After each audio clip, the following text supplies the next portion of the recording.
Padahal dugaan kesesatan ini sangat nyata. Nah, ini kan berarti secara tidak langsung diduga mendukung kesesatan dan penyesatan terhadap anak-anak bangsa. Nah, hal-hal ini menurut saya harus diambil tindakan tegas yang poin kedua ini dari pemerintahnya, padahal sudah didukung oleh salah satu dari unsur pemerintah itu sendiri, yaitu Gubernur Jawa Barat. Maksud saya, ini harusnya diambil tegas. Ada pandangan jangan-jangan ini adalah sesuatu yang diduga dipelihara atau dirawat atau dijadikan satu hal yang memang untuk kepentingan tertentu dari pihak rezim gitu kan, entah itu mengalihkan isu, entah itu untuk memelihara gejolak di dalam masyarakat gitu kan ada memang dalam beberapa sistem pemerintahan di beberapa negara itu memang hal-hal yang berbau kontroversi itu dipelihara sengaja untuk pengalih isu, bisa sengaja untuk mendiskreditkan pihak-pihak tertentu, bisa sengaja untuk mencari penghasilan di situ, ada proyek di situ gitu loh, macam-macam. Tapi yang umum tiga itu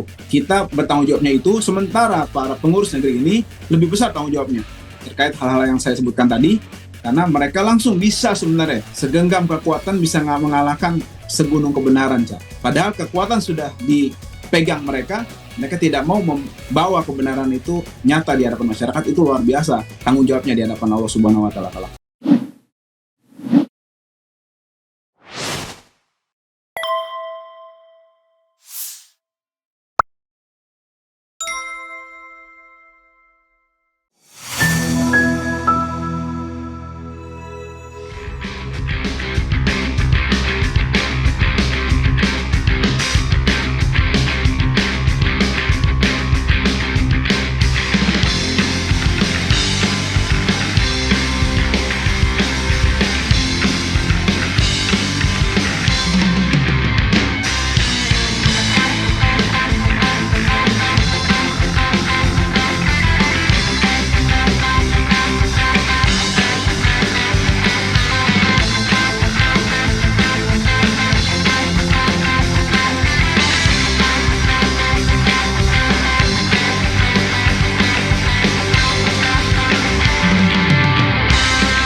Ya, terima kasih Cak Selamat dan PKAD serta rekan-rekan sekalian.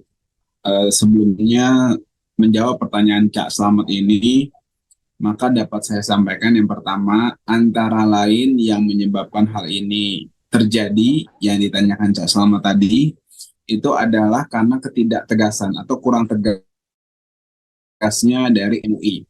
Gitu. Kenapa? Karena tadi selevel Gubernur Jawa Barat saja sudah melemparkan pandangan seperti itu. Juga kami sepakat ya, dari FPI, dari GNPF Ulama, dari PA 212 dan beberapa kalangan masyarakat yang concern dengan dugaan kesesatan Al Zaitun dan Panji Gumilang itu jelas merekomendasikan antara lain pembubaran dan juga pengusutan tuntas, termasuk di dalamnya jika ada dugaan pelanggaran pidana maka harus diproses baik kepada Al Zaitun secara institusi maupun individu dari pengurusnya, termasuk dalam hal ini Panji Gumilang tentunya. Nah, tapi MUI yang kita tunggu-tunggu masih kurang tegas, gitu kan, untuk menetapkan dugaan kesesatan-kesesatan yang padahal sudah nyata terang benderang lah seperti itu kan. Nah, maka dari itu sebenarnya itu yang saya mau sampaikan awal. Kemudian yang kedua, juga dalam hal ini pemerintah harusnya bersikap bijak dan tegas gitu. Kalau kita boleh perbandingkan dengan beberapa ormas, antara lain waktu itu Front Pembela Islam dan HTI. Untuk HTI dugaan-dugaan itu kemudian dilegalisasi dengan keputusan dari pengadilan, ya, soal gugat menggugat pencabutan status badan hukumnya.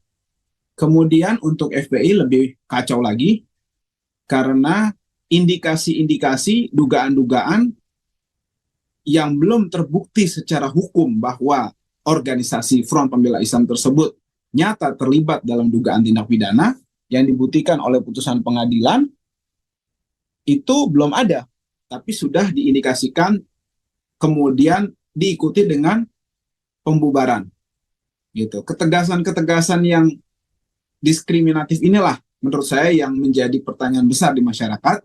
Sementara yang Al-Zaitun sudah nyata ya, statementnya terkesan menantang soal nyeleneh dan dugaan kesesatan yang tadi sudah disampaikan oleh pembicara lainnya, baik oleh Ustadz Ismail Yusanto dan Ustadz Novel Bangukmin tadi, itu menurut saya belum lagi dengan fakta-fakta yang kita semua sama-sama tahu, antara lain mencampur adukan dalam sholat berjamaah dalam kondisi yang tidak mendesak, ya, antara laki-laki dan perempuan dalam sholat berjamaah, kemudian ada khotib perempuan, ada qala Rasulullah ada kalam Allah dikatakan itu kalam dari Rasulullah SAW. Al-Quran itu adalah kalam dari Rasulullah SAW.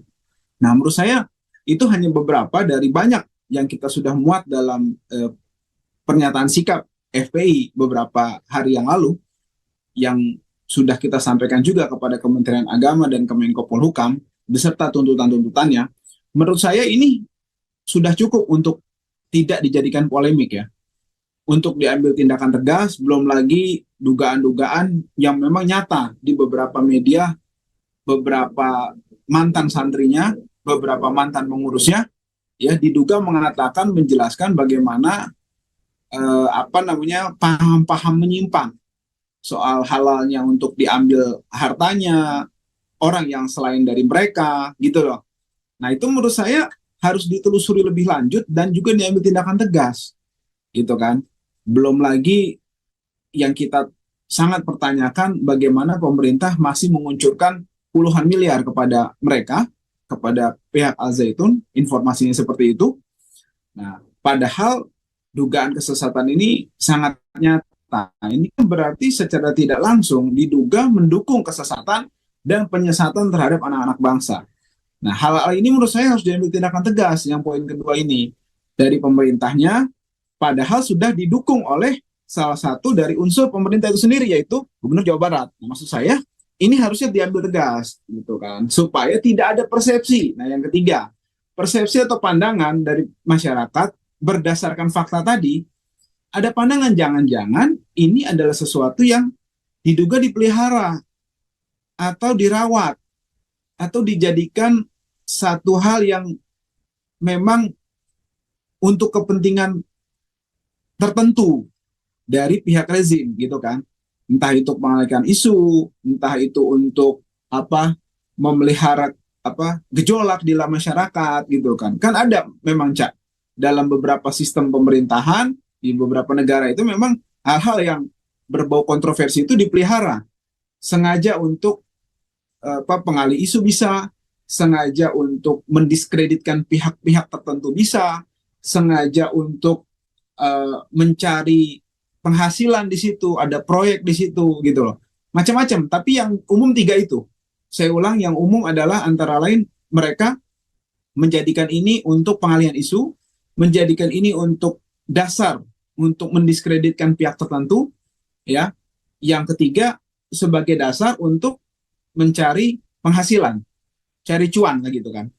Nah, ini di beberapa negara, beberapa wilayah ada juga, dan saya khawatir ini yang diduga terjadi di beberapa kejadian terkait dengan aliran sesat, ya, seperti yang terjadi pada misalnya Ahmadiyah, yang menurut agama Islam kan itu diduga menyimpang, dan juga saat ini Al-Zaitun. Belum lagi aliran-aliran sesat lainnya yang banyak lah, begitu kan, ada beberapa. Nah, itu, Cak, tiga hal yang saya mau sampaikan sehubungan dengan ada apa, mengapa ini bisa terjadi, gitu kan, apa yang menyebabkan, itu sudah saya jelaskan tadi. Terima kasih. Ya, ruangnya kasus-kasus hukum itu kan kesan yang ditangkap oleh publik di satu sisi kasus-kasus hukum terkait dengan penistaan dan penistaan agama itu justru tidak segera diproses sebagaimana mestinya. Penegakan hukum atas pidana penistaan agama itu dilakukan. Tapi sebaliknya untuk kasus-kasus yang terkait dengan dugaan dalam tanda petik terorisme, radikalisme, atau yang berkaitan dengan kepentingan ajaran Islam dan umat Islam sebagaimana yang dialami oleh Habibana Imam Habib Rizik Syihab, itu justru prosesnya cepat dan nampak sekali sepertinya Islamofobia itu menjadi basis yang digunakan sebagai dasar untuk melakukan penegakan hukum atau law of enforcement. Anda melihatnya seperti apa, Bang Aziz, kalau kita mencoba memperhatikan Al-Zaitun ini, kasus Al-Zaitun ini, dalam konteks yang saya tadi sampaikan? Ya, sebagaimana dijelaskan oleh Cak Slamet barusan, itu menurut saya juga mewakili pandangan sebagian masyarakat. Bagaimana ketika Islam menjadi korban, ya, menjadi korban dalam arti didiskreditkan, dinistakan, diduga dijelek-jelekan, diduga dijadikan sumber penyesatan yang mengaku Islam, kan dinistakan itu namanya. Nah, itu gerakannya lambat sekali, butuh effort besar dari masyarakat. Padahal mayoritas di negara Republik Indonesia ini Islam, 87% lebih. Padahal mayoritas pemangku jabatannya juga orang-orang Islam.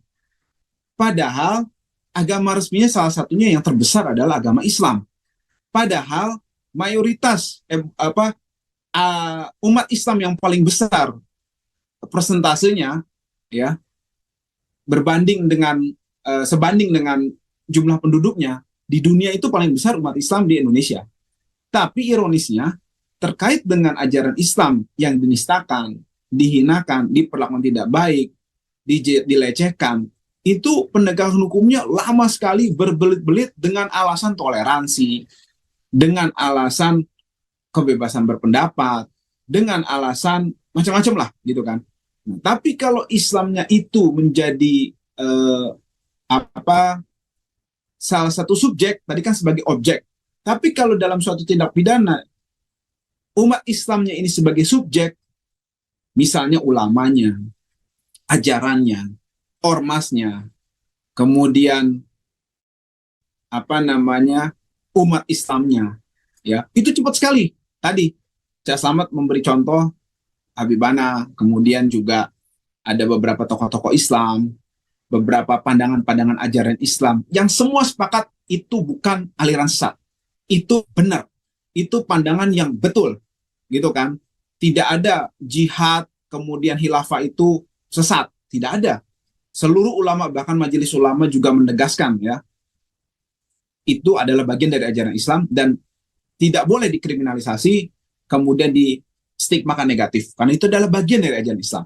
Nah, kemudian juga terkait dengan dugaan-dugaan, ya, baru diduga, baru terindikasi, itu cepat sekali, ya, gitu kan. Tapi kalau misalnya terkait dengan hal yang bukan Islam, gitu kan, itu lambat sebaliknya, gitu. Jadi kalau subjeknya adalah Islam, cepat. Kalau objeknya ada terkait Islam, lambat, gitu kan. Ini yang menurut saya jadi PR bersama, ya, jadi PR para pemangku kebijakan, para pengurus negeri ini yang harus bertanggung jawab di hadapan Allah Subhanahu wa taala. Demikian juga kita sebagai masyarakat, jika kita mendiamkan kemungkaran ini, maka tentu saja kebatilan itu tidak akan sirna. Sebagaimana surat Al-Isra ayat 81, kalau kita mau memunculkan kebenaran, maka kalau kita mau menghancurkan kebatilan, maka kebenaran itu harus didatangkan dulu. Kita harus bersuara sebagaimana filosofi azan. Azan ditinggikan, dikeraskan. Kenapa? Supaya umat Islam itu terbiasa untuk mengangkat suara kebenaran, tidak diam terhadap kemungkaran, karena kata Lenin, kemunkaran atau kebohongan yang diulang-ulang lama-lama bisa jadi benar. Gitu. Itu PR kita bersama, masyarakat dan juga media-media, baik mainstream ataupun media sosial ataupun media massa lainnya, dan juga para netizen. Ya, kita bertanggung jawabnya itu, sementara para pengurus negeri ini lebih besar tanggung jawabnya terkait hal-hal yang saya sebutkan tadi, karena mereka langsung bisa sebenarnya segenggam kekuatan bisa mengalahkan segunung kebenaran, Cak. Padahal kekuatan sudah dipegang mereka, mereka tidak mau membawa kebenaran itu nyata di hadapan masyarakat. Itu luar biasa tanggung jawabnya di hadapan Allah Subhanahu wa taala. Terima kasih, Cak. Ya, seharusnya kan memang ini menjadi sebuah tanggung jawab bersama, karena intensi presiden yang sudah disampaikan itu, kalau tidak ada desakan dari publik, artinya publik mengawal ini dan memperhatikan serta terus melakukan desakan agar proses Al Zaitun dituntaskan setuntas-tuntasnya, itu juga nampaknya juga tidak akan selancar yang diinginkan bersama. Perlu effort yang besar dari publik. Nah, sementara ini kalau kita coba perhatikan harapan keberadaan DPR atau perwakilan rakyat itu nampaknya seperti apa Bang Aziz melihatnya ini? Padahal di dalam DPR sendiri kan ada fungsi controlling yang seharusnya ini lebih mengedepan daripada fungsi yang lain, Bang Aziz Yanwar. Ya, kalau saya berpendapat kebanyakan anggota DPR saat ini, apalagi dewasa ini ya, waktu-waktu ini sudah sibuk untuk mengurusi masalah 2024 nanti. Konstelasi politik termasuk Pilpres ataupun Pileg. Jadi menurut saya sulit untuk diharapkan, bahkan diduga ya, sudah menjadi stempel legalisasi terhadap pemerintah apapun itu bentuknya. Tidak ada lagi kontrol, fungsi check and balance ini sudah lama menurut saya sudah tidak ada. Kecil kalaupun ada, bukannya tidak ada sama sekali ya. Ada, cuma sangat kecil gitu kan. Tapi kecil itu juga sulit untuk kita harapkan. Itu fungsi check and balance itu. Jadi check and balance yang murni, yang memang kuat itu adalah dari masyarakat, netizen, dan juga media yang memang concern dengan kebijakan-kebijakan publik dan juga kebijakan negara, pemerintah terhadap rakyatnya. Jadi menurut saya jangan terlalu berharap lah, kasarnya seperti itu. Bang Aziz, terakhir Bang Aziz, belajar dari realitas persoalan Al Zaitun ini, apa hikmah yang perlu diambil bagi umat Islam untuk mengkonsolidasikan kekuatannya di antara berbagai elemen, terutama soalan-soalan yang berkaitan dengan kasus-kasus hukum yang banyak masyarakat awam itu belum sepenuhnya memahami peta konstelasi hukum atas kasus-kasus hukum yang sekarang menyeruak ke permukaan, termasuk Al Zaitun ini. Ya, menurut saya harus banyak disimak ya fakta-fakta yang objektif, keterangan-keterangan yang objektif yang bisa dipertanggungjawabkan, bukan hanya berdasarkan retorika, meskipun itu keluar dari instansi yang berwenang. Karena gini, beberapa pendapat dari baik itu dari instansi yang berwenang ternyata kebenarannya juga tidak bisa kita pastikan. Artinya faktanya ternyata bertentangan dengan keterangan tersebut. Jadi kita harus benar-benar sebagai masyarakat ini teliti, banyak membaca, tidak gampang terprovokasi, tapi lebih mendalami berbagai keterangan fakta yang ada dengan beberapa bukti-bukti yang mendukungnya. Misalnya sesuatu dikatakan sesat, apa sih unsurnya? Apakah betul faktanya? Apa sih unsur-unsur kesesatannya? Siapa sih yang mengatakan? Apa sih kapasitas yang mengatakan? Kan begitu. Nah, kemudian dicek apakah ini benar, jangan-jangan ini hoax. Artinya kita di zaman sekarang ini mesti lebih teliti, Cak, dalam menampung berita, ya.